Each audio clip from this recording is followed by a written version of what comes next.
I am happy to be hanged, to be taken to ICC for supporting Rwanda.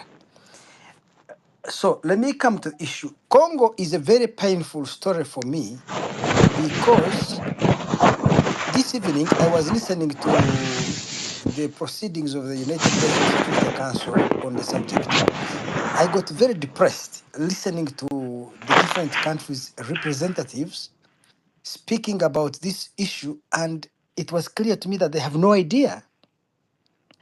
The Congolese government and its allied militias have been threatening the lives of even killing, raping, pillaging people in Eastern DRC. The people in Eastern DRC have risen in self-defense against a very, very, very bad and malevolent government. The people there in the United Nations Security Council were condemning M23. That was one. Two, the leadership of the M23 last year came to me personally, and we had long discussions where they told me they want to find a peaceful resolution of the conflict. And they have failed to reach Kinshasa and talk to them. So they were trying to, they were requesting me to connect them to the Americans in Uganda, the American embassy, the French embassy, the Belgian embassy, the EU embassy, to become the people to talk to the government in Kinshasa so that there can be a peaceful resolution of the current conflict. The French refused to participate.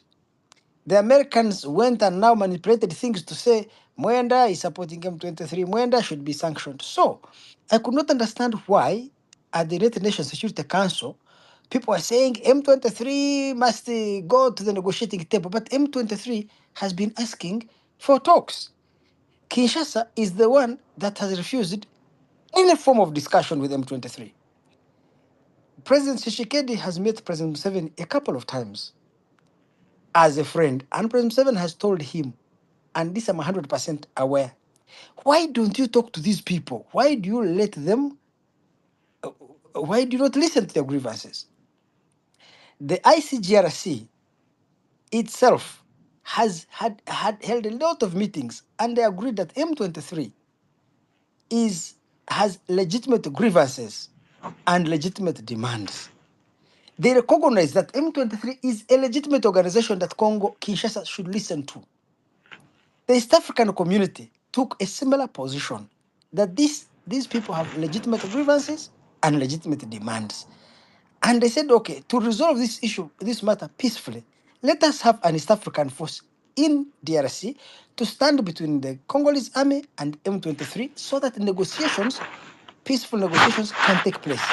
Tshisekedi woke up one day unilaterally without consulting his own peers in the East African community with whom he signed this agreement and kicked the East African force there. He went to South Africa to SADC and got troops there who have not helped. The Rwanda process has been trying to get a peaceful way to resolve this matter. The intransigent person consistently has been Tshisekedi. So I could not understand why people in the UN Security Council, pretending to be trying to solve a problem, do not know where the source of this conflict stems from. It stems from the intransigence of Kinshasa, specifically President Tshisekedi, to talk to his own citizens who, according to all regional players and regional bodies, have legitimate grievances and legitimate demands. So you asked me, what are Tshisekedi's strategic considerations? I can't find any because Tshisekedi personally signed an agreement with M23 in 2021 or 2020, that time when he was elected, 2020, I think, November 2020. In that agreement, these people agreed to lay down their arms to be integrated into the Congolese army. The agreement even mentioned that they would be taken to a place called Bakongo near the border with Angola. Many of them are still serving officers in the Congolese army according to its own official records. They would be reintegrated into the army and this problem would end. Without any warning, after they had surrendered all their weapons, the Congolese army came and attacked these M23 people and wanted to wipe them out. They ran to Uganda.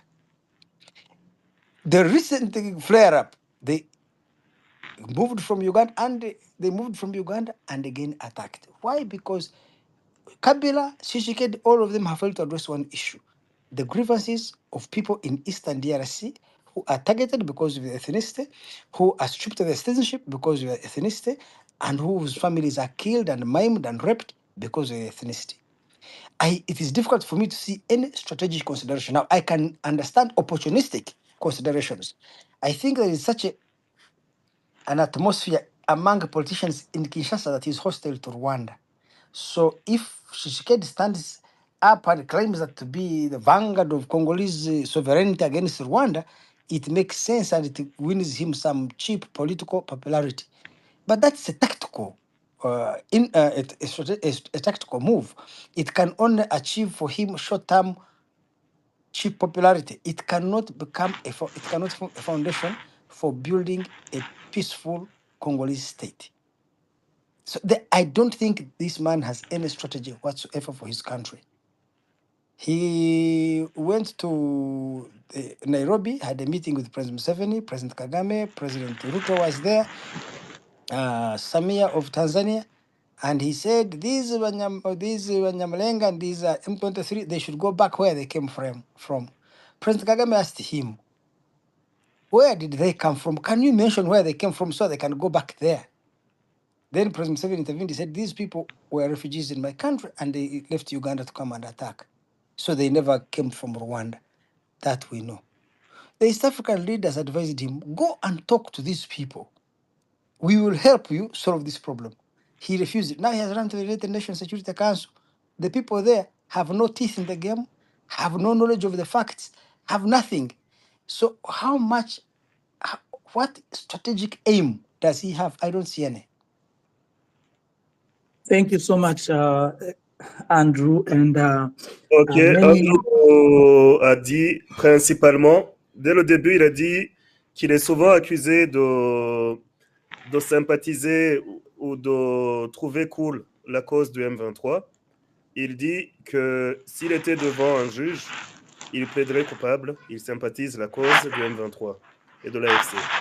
Il dit qu'il est souvent condamné de sympathiser le Rwanda et d'être pro-Rwanda et d'être pro-Kagame. Il dit que s'il était devant un juge, il dirait oui, monsieur, je plaide coupable. Après, il vient de dire qu'il a été accusé de soutenir le M23 juste parce qu'à une époque, ils étaient à Kampala. Ils lui ont dit on veut négocier, on veut approcher le pouvoir de Kinshasa pour faire rentrer les nôtres qui sont réfugiés depuis combien d'années. Il a accepté de faire les démarches, d'approcher les Américains pour leur dire pouvez-vous leur présenter au pouvoir de Kinshasa. Et en faisant ce travail de lobbying, il a été injustement accusé de vouloir promouvoir leur agenda. Et il dit que depuis le début, c'est eux qui cherchaient la paix, c'est-à-dire le M23. Et Tshisekedi, pour des raisons qu'on ne comprend pas, a tout le temps refusé de négocier avec eux. Principalement, il a expliqué son dépit, son désarroi face à ce refus de négociation. C'était principalement ça. Attends, notre invité s'en va. Thank you. Thank you, Leonard. Thank you, Mr. Andrew. And honestly, many Congolese people who have gone through suffering have understood your message and your stand. Thank you. The second question is, based on your conversation with the M23 leaders, what were their main demands in seeking a peaceful resolution? Why do you think that these demands were ignored by both Tshisekedi and international community?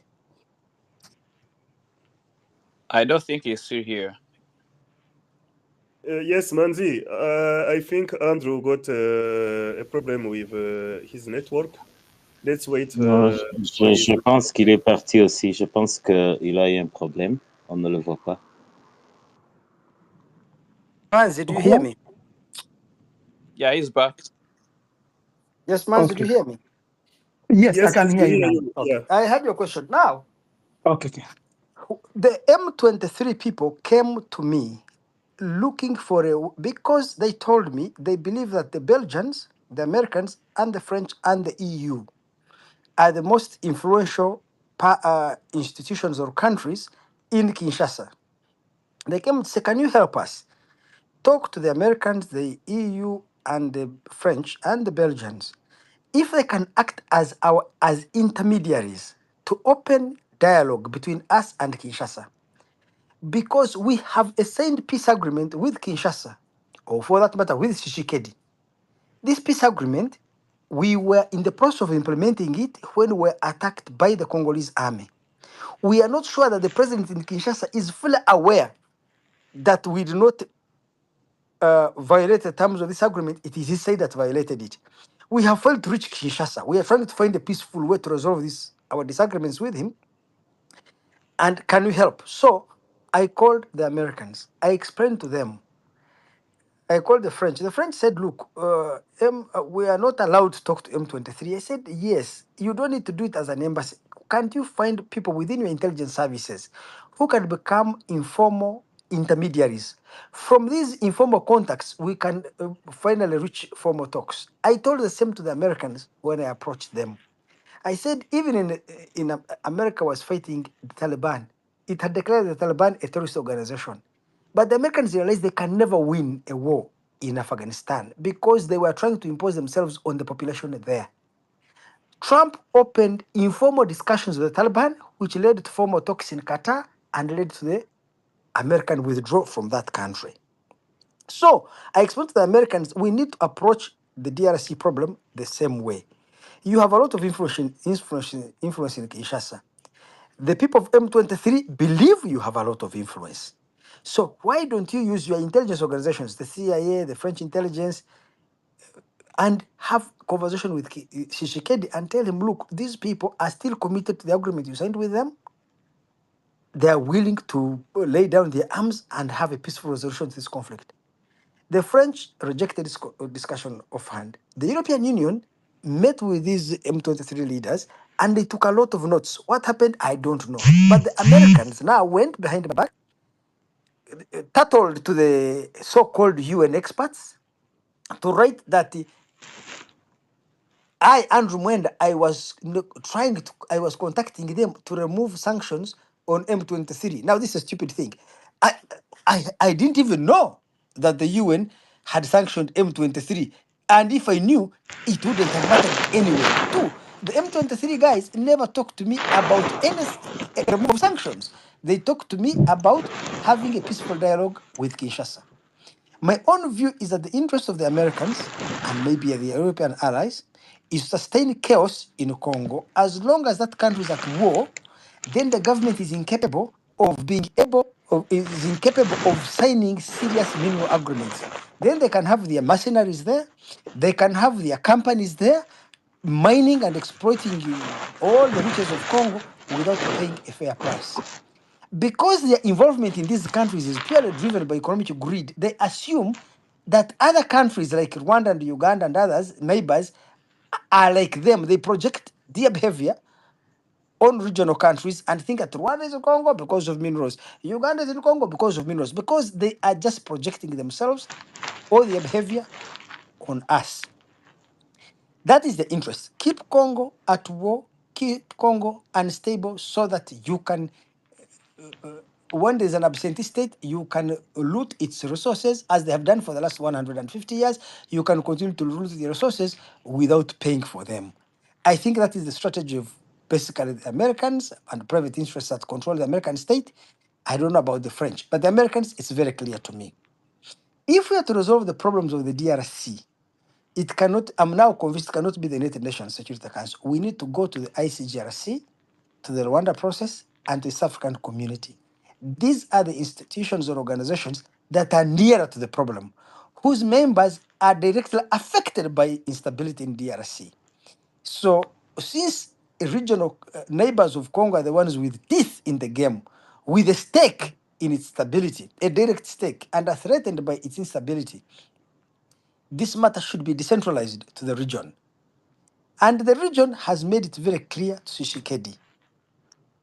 Under the East African Community Agreement, it was that M23 and Tshisekedi should sit and resolve their differences peaceably or peacefully. The East African countries deployed a force to stand between M23 and the Congolese government. Not a single day did M23 violate the terms of that East African community understanding. But one day, Tshisekedi woke up without consulting his peers, his fellow presidents in the East African community, which he recently joined, without notifying anyone. He just dismissed, kicked the East African force out. This current problem is a result of that because he brought in forces from SADC which haven't helped him. The conflict resumed, he has lost so much territory. When the East African force was there, M23 did not even acquire 1 inch of territory. Since they left, the man is about to run out of Kinshasa. So his own backers, I think the Western countries that have encouraged him into this belligerence, especially the Americans, are now no longer there to support him because as Trump consolidates, I listened to the American lady at the UN Security Council speaking. That is a leftover from the Biden administration or the Biden regime, I should call it, the Biden regime, because they were interested in destabilizing Congo. But this new man, Trump, doesn't have that interest. I am inclined to believe that once Trump's officials take over at the United Nations, and they focus on Congo, they will not agree with the current American position there. So the crisis we are in is a crisis where the president of the DRC has refused to respect agreements that are signed by him. The first agreement between himself and M23. The second agreement between him and East African community leaders. He has also refused to listen to the understanding he undertook with President Lorenzo of Angola. He has refused to follow up the agreement that existed before he came to power under Kabila, under the ICGRC, Intergovernmental Conference on the Great Lakes region. He has refused every regional effort, including the AU. So how we can, it is important maybe to say the UN should refer this matter not to even the AU, to refer it to the East African community and say, please, let your neighbors help you solve this problem. I think that would be the only solution. Thank you so much. Are you going to interpret? Leonard? Oxygène, est-ce que vous pensez que c'est nécessaire que je traduise ou bien on considère que notre auditoire entend tout ce qu'il dit? Alors, Andrew Mwenda a dit que quand les gens du M23 sont venus lui demander de négocier et avec les Belges, et avec les Américains et les Français pour qu'ils puissent s'approcher du pouvoir de Kampala, lui ne savait même pas qu'ils étaient sous sanction. Et d'ailleurs, ces gens du M23 ne lui avaient pas dit qu'eux, ils étaient sous sanction. Eux voulaient juste négocier un retour tranquille pour les réfugiés et que tout soit fait dans la paix. Et il dit que d'ailleurs, s'il avait su qu'ils étaient sous sanction, il l'aurait quand même fait. Deuxièmement, il dit que quand il y avait East Africa dans l'est du Congo, quand il y avait l'armée de l'Afrique de l'Est, vous vous rappelez, il y avait des Ougandais, des Kenyans, des Burundais. Il dit que jusque-là, le M23 n'occupait pas une très grosse portion du pouvoir, plutôt du territoire. Ils étaient très limités et très contenus et qu'ils avaient su créer une zone tampon et que tout s'était passé vraiment sans accrochage. Et il dit que du jour au lendemain, Tshisekedi s'est réveillé et il a chassé tout le monde. Il a chassé les Kenyans, il a chassé les Ougandais, il lui a traité de malpropre et il a dit qu'il ne voulait pas d'eux. Il dit que depuis ce jour, le M23 n'a pas arrêté d'étendre son territoire dans tout le Rutshuru, le Massissi, Lubero, et que maintenant, Tshisekedi est presque sur le point, même lui-même, de quitter sa propre chaise présidentielle à cause de ces problèmes créés par le renvoi de East Africa. Il dit que maintenant, la vraie solution se trouve dans le voisinage. Les voisins sont ceux qui peuvent vraiment résoudre tes problèmes. Et il dit que pour l'instant, Tshisekedi a couru prendre les gens de la SADC qui ne comprennent même pas ce problème, qui ont eu des lectures de la situation un peu colonialiste en parlant de Bantou et de Nilotique.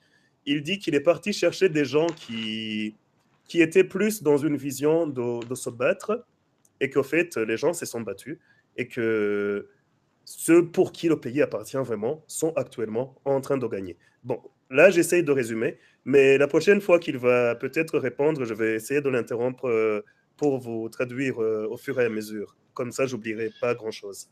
Voilà, je crois que j'ai été fidèle qu'il a dit? Actually, some people are asking if we may not Oui. translate because it is Yeah. breaking the fluid of the So the flow. question. All right. Okay.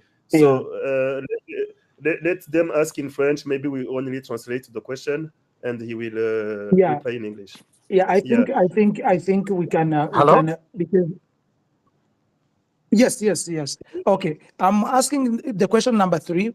So you suggested that the US and Europe are influencing Tshisekedi's decisions to detriment of DRC's I am stability. convinced, especially What? the Americans, Okay. are big.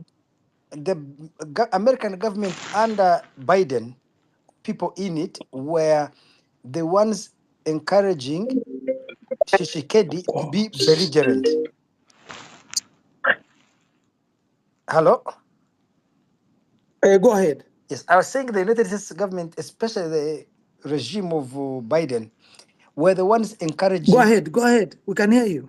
Yes, I can hear you as well. I was saying, do you hear me? Hello? Yeah, we can hear you. Yes. Yeah, we can hear Yes, you. we do. We do. Continue, So please. I was saying that I am convinced and I have sufficient information from Washington, D.C., which suggests that the previous regime of Biden, there are people in that. Can you guys hear him? Take him down and bring him back if you can Yeah, hear him. Can you hear him? yeah, we can hear him very well. We can hear. I can't hear him myself. So I'm going Oh, down, then you will bring me up, okay? maybe you can check your phone thing. Yeah, I'm going down so they can bring me up again. Okay, Okay, okay. so can I continue speaking? Yeah, yeah, keep talking. We can hear you well. So I was saying that I have sufficient information that the government, the regime of Joe Biden, were the ones instigating Tshisekedi to behave the way he was doing. They had convinced him that they will use their influence to isolate Rwanda. And once Rwanda is isolated, because the people there were seeing Rwanda as a competitor in their struggle to get their fingers on Congolese minerals. So, seeing Rwanda as a competitor, they had promised him that they would help. Of course, now they have left the government. Before they left the government, what was the lady called? I forget. She was Assistant Secretary of State for African Affairs. Before she left office on the 21st of January or 20th of January, she wrote a dossier denouncing Rwanda and handed it over to the Trump administration. The Trump people just disregarded it. But she was claiming that Rwanda is in Congo for minerals, they're the cause of the problem. And her dossier, which she wrote, is so blind to the fact that this is a domestic problem inside Congo, and that the government of Congo is a major player in this problem. The government of Congo has allied militias who are every day attacking fellow Congolese, purely based on their ethnicity. Even when I followed the UN Security Council deliberations, this matter was not being raised. It was they were most of the speakers, the country speaking, were presenting it as if there is no problem inside Congo. It is Rwanda that has invaded Congo. And I think the reluctance of the Americans to admit that the Congolese state has problems, and they, as the Americans present themselves to the world as the promoters of human rights, to disregard the rights of particular communities in DRC whose lives and property are being violated every day by the government in Kinshasa is a very painful thing. So they're asking the victims of state inspired terror to lay down their arms so they can be killed in surrender. That is where we have reached. And when I listened, listened to the British representative, the French representative. None of them raised the issue that look, here we are dealing with a government that is incapable of providing security on most of its territory, but is only able to do one thing: to sponsor allied militias and its own army to attack a defenseless population. And this defenseless population has risen in arms against kind of terror. The whole UN Security Council discussion, the whole of this evening, did not have this perspective, which is depressing. The second thing is that none of them condemned DRC, or for that matter, President Tshisekedi, for chasing away the East African force, which was supposed to ensure that the two sides, the two belligerent sides, do not fight and instead implement a peace agreement. None of the people speaking did mention that, in fact, M23 and the government of Kinshasa have a peace agreement that is signed. M23 is saying, let us implement this peace agreement. The government in Kinshasa has refused. No one was saying it. That's why I got convinced that we don't need these UN and others. They're too distant from our problems here, that these problems need to be solved by regional bodies.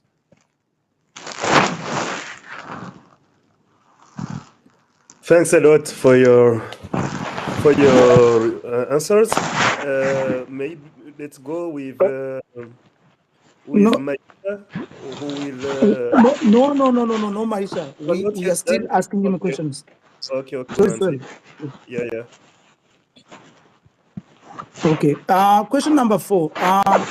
So we are going to talk about the mineral or the natural resource exploration. Can you elaborate on how international actors exploit DRC's natural reach under the guise of promoting peace and security? How does this impact the region? Remember, first of all, if there is stability and a consolidated state in Congo, it means that such a state will be able to negotiate mineral agreements with other players. But if there is conflict, it means the government in Congo would have to depend on mercenaries to survive. Right now, there are more than 6,000 white mercenaries in DRC. These mercenaries are guarding mineral sites where Western companies are busy mining gold, diamond, whatever, uranium, wolfram, whatever it is they're mining and taking away. In this kind of chaos, the government of Congo cannot enforce its own rules. So it matters a lot to Western corporations, and these Western corporations control Western governments, that Congo should be kept in perpetual conflict. That is very easy to understand. What is difficult for me to understand is the benefits the Congolese elites who rule that country in Kinshasa get from having their country plundered, devastated, and exploited by foreign interests when they can use regional mechanisms to secure stability. It is difficult. First of all, the lack of a viable state on most of its territory imposes severe risks to Congolese neighbors. Rwanda, Uganda, Burundi, Central African Republic, all countries neighboring DRC have serious security risks resulting from the weakness of the Congolese state. So our countries in this region have a highly developed or cultivated sense, or a highly cultivated interest in the stabilization of Congo. I give you an example of Rwanda. One, there is the FDLR inside DRC. The FDLR are remnants of those people who committed the genocide in Rwanda. The Congolese state does not have an army that can fight and defeat them. If Tshisekedi worked with President Kagame and the RDF went in, it would help stabilize that region. President Kagame approached Tshisekedi, I think in 2021, and told him, look, President Tshisekedi, 2020-2021, look, President Tshisekedi, it is important for you to stabilize Eastern DRC, to invite those regional countries that have risks emanating from a territory to enter your country and help you. You need to invite Uganda to fight ADF. You need to invite Burundi to fight. Burundi had, as a rebel there that was hostile to them. And then also we as Rwanda, we need to come in and contain and flush out this FDLR. Tshisekedi listened, invited Uganda, invited Burundi, excluded Rwanda. So the country that introduced this suggestion, that let it be a regional effort to come and remove the enemies or flush out the enemies of these countries, was excluded. Why Tshisekedi did that, I do not know, or who changed his mind. But he invited Burundi, invited Uganda, excluded Rwanda. Part of the problem right now he's facing of M23 is the exclusion of Rwanda. Because had he not excluded Rwanda, this problem would not be there. If Rwandan forces were in DRC fighting FDLR, M23 would not be a problem because the RDF would have protected the interests of the Banyamulenge and other communities in Congo that are threatened by the Kinshasa government and the militias there. So what is the solution if I were in Tshisekedi's shoes? Is to recognize that one, Rwanda has legitimate security issues in DRC and it needs to be seen as a partner, not as an enemy. He has been moving around all over the continent in Africa saying, oh, Kagame is Hitler, Kagame is this and this. The very person he needs as a partner to stabilize his country. The second thing he needs to know is the Rwanda government came to power by defeating a genocidal government that was killing Tutsis. There is no way Rwanda can sit right across the border and watch Tutsis being killed in DRC, a genocide being committed against them, and the government of Rwanda doesn't intervene. So anyone in the international community who says that must be sick in the head. How can Israel sit there and there are Jews in the West Bank being massacred by somebody and you say Israel cannot intervene? Then what would be the raison d'etre of the existence of Rwanda, of the celebration every year, or for that matter, commemoration of the genocide against the Tutsis? What is appalling me is that the international community seated in the United Nations Security Council today, none of them raise these issues.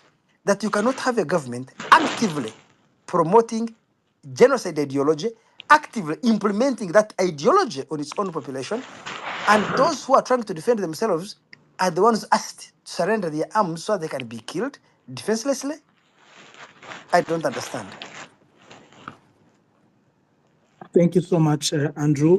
Question number 5 leads me to ask you, what are practical steps should much?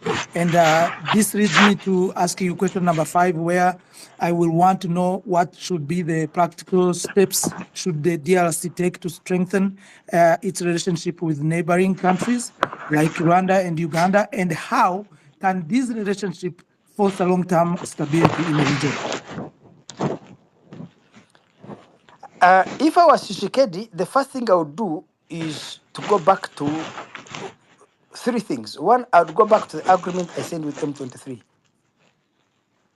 and say this agreement should be implemented. 2, to implement this agreement in a viable way, I would go back to the East African community and say, look, you bring back your standing force, and I want all my neighbors, Rwanda, Burundi, Tanzania, Uganda, to be partners in this.